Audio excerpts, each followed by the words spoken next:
Hi friends, ഇത് bedroom കബോർഡിൻ്റെ structure വർക്കാണ്. ഇങ്ങനെയാണ് കബോർഡ് ഫിനിഷ് ആകുന്നതിന് മുന്നേ കബോർഡ് ഇരിക്കുന്നത്. പ്ലൈവുഡും മൈക്കയുമാണ് ഇതിനുപയോഗിച്ചിരിക്കുന്നത്. ആ ടേബിളിൻ്റെ ടോപ്പിലായിട്ടൊരു അപ്പർ യൂണിറ്റ് ഉണ്ട്.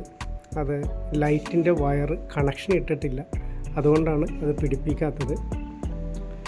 710 ഗ്രേഡുള്ള പ്ലൈവുഡാണ് ഈ വർക്കിനായിട്ട് ഉപയോഗിച്ചിരിക്കുന്നത്.